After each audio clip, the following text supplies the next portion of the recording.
रामू किसान की गर्भवती पत्नी प्रसव पीड़ा से तड़प रही थी। रामू उसे कच्चे रास्ते से अस्पताल ले जाने लगा। जब वह अपनी पत्नी के साथ रास्ते में लगे पीपल के पेड़ के नीचे से गुजर रहा था, तो अचानक तेज हवाएं चलने लगीं और पीपल के पेड़ पर कई वर्षों पहले रखा हुआ एक मिट्टी का पात्र अचानक पलट गया और पूरी राख उसकी गर्भवती पत्नी के ऊपर गिर गई। राख के गिरते ही बरसों से पात्र में बंद जादूगरनी निहारिका ने रामू की पत्नी के गर्भस्थ शिशु के अंदर प्रवेश कर लिया। थोड़ी देर के बाद अस्पताल में रामू की डॉक्टर की बात सुनकर रामू और उसकी पत्नी अपनी बच्ची को लेकर अपने घर वापस लौट आए। कुछ दिनों में सब पहले की तरह हो गया। रामू की पत्नी एक दिन जब पूजा करने पूजा मंदिर के पास गई, तो वह ये देखकर हैरान रह गई कि भगवान की सभी तस्वीरें वहां से गायब थीं। ढूंढने पर तस्वीरें उसे मिल गईं। वह घर के पुराने बक्से में रखी हुई थीं। उसे समझ में नहीं आ रहा था कि जब भला घर में उसके और उसकी बच्ची के सिवा कोई भी नहीं है, तो ऐसा कौन कर सकता है। उसने तस्वीरें फिर से पूजा के मंदिर में लगा दी और अपनी बच्ची को लेकर आंगन में उसे तेल लगाने लगी। उसके देखते ही देखते उसकी बेटी की लंबाई 4 फीट हो गई। उसके दांत बाहर निकल आए और गाल किसी बुढ़िया की तरह पिचक गए। वह बहुत डर गई। उसे डरता हुआ देखकर उसकी बेटी बोली, घबरा मत, तू मेरी मां है। मैंने तेरे गर्भ से जन्म लिया है, लेकिन मैं तेरी बेटी नहीं हूं।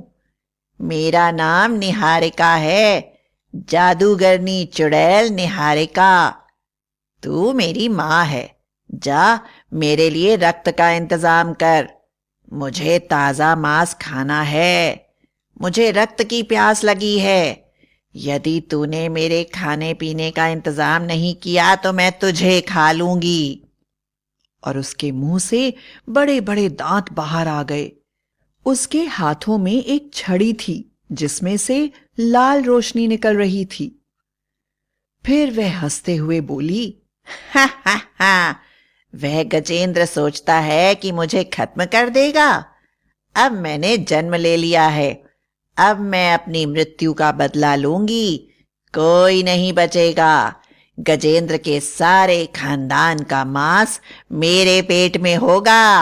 हा हा हा हा हा हा। उसकी बात सुनकर रामू की पत्नी बड़ी घबरा गई और बोली, यहां से चली जाओ। मैं किसी चुड़ैल की मां नहीं बन सकती। मैं तुम्हारे लिए खून और मांस का इंतजाम नहीं कर सकती। भले ही मैंने तुम्हें जन्म दिया है, लेकिन अब अपने हाथों से मैं तुम्हें मार डालूंगी। मैं नहीं चाहती कि मैं चुड़ैल की मां कहलाऊं। उसने पास पड़ी कुल्हाड़ी उठाई और निहारिका पर वार कर दिया, जिसके कारण निहारिका की आधी गर्दन कटकर पीछे की तरफ लटक गई। निहारिका की जादुई छड़ी से रोशनी निकली और रामू की पत्नी के टुकड़े टुकड़े हो गए। निहारिका का जादू उसकी रक्षा तो कर सकता था, लेकिन उसके छिन्न भिन्न अंगों को फिर से जोड़ नहीं सकता था। इस कारण निहारिका अपनी लटकी हुई गर्दन को अपने हाथ से सीधा करके अपनी मां के पड़े हुए टुकड़ों को खाने लगी। वह जोर जोर से हंस रही थी और कह रही थी, हा हा हा, इतने सालों के बाद इंसानों का मांस खाने का मौका मिला है। अब मैं इस स्वादिष्ट भोजन को छोड़कर कहीं नहीं जाऊंगी।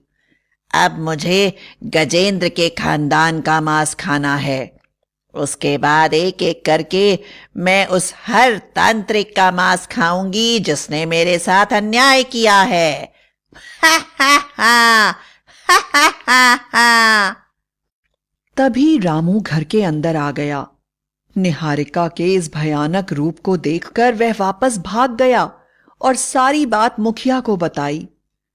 मुखिया पुराना आदमी था और उसे जादूगरनी निहारिका के बारे में सब कुछ पता था। वह सोचने लगा, जादूगरनी निहारिका ने रामू की पत्नी के जरिए अपने कहे अनुसार फिर से जन्म ले लिया है और वह अपना बदला जरूर लेगी। उसने यह खबर सबसे पहले महाराज गजेंद्र सिंह के परिवार को दी। यह खबर सुनते ही महाराज गजेंद्र सिंह का राज्य ज्योतिषी चिंता में डूब गया और बोला, राजघराने पर भयानक संकट आ गया है। राजकुमार के पूछने पर कि निहारिका की उनके राजघराने से क्या दुश्मनी है, ज्योतिषी बोला, महाराज गजेंद्र सिंह के समय जादूगरनी निहारिका ने कई गरीब किसान परिवारों पर अपनी जादुई क्रियाओं से उनके शरीर के अंगों को निकाल लिया था। वह उनके हृदय को निकालकर उसके टुकड़े टुकड़े करके खाती थी।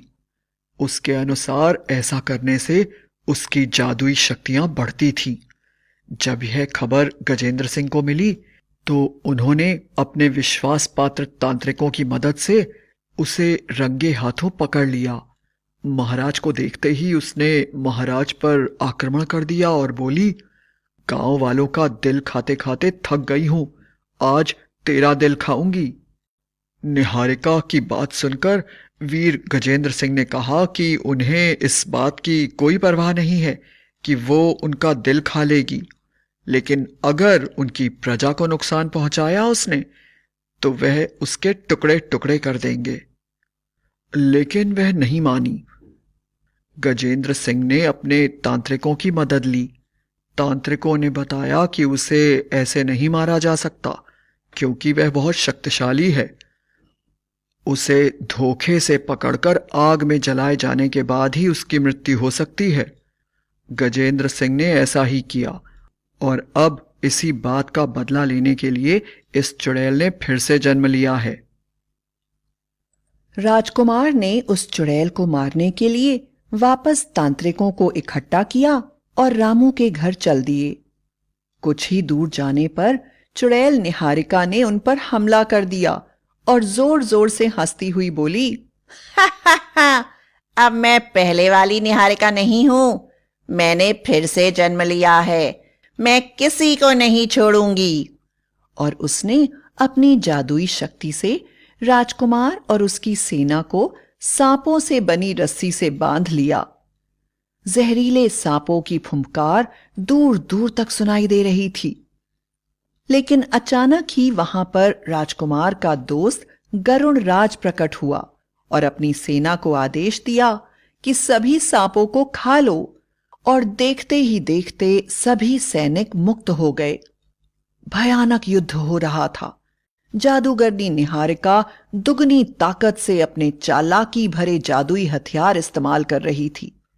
वह अदृश्य हो गई थी, जिसके कारण वह सेना का निशाना अब नहीं बन पा रही थी। अचानक महाराज गजेंद्र की आत्मा उनके मित्र महान जादूगर राजगुरु दिव्याचार के साथ प्रकट हुई और निहारिका को ललकारते हुए कहा, हिम्मत है तो मेरे हाथ में पकड़ी हुई अंगूठी के अंदर से निकलकर दिखा दे, तो मुझे विश्वास हो जाए कि तेरे अंदर कितनी शक्ति है। निहारिका हंसते हुए बोली, हा हा हा, देख, और अंगूठी के अंदर से हवा के रूप में गुजरने की कोशिश करने लगी। लेकिन देखते ही देखते दिव्याचार की अंगूठी एक पिंजरे में बदल गई और निहारिका उसमें कैद हो गई।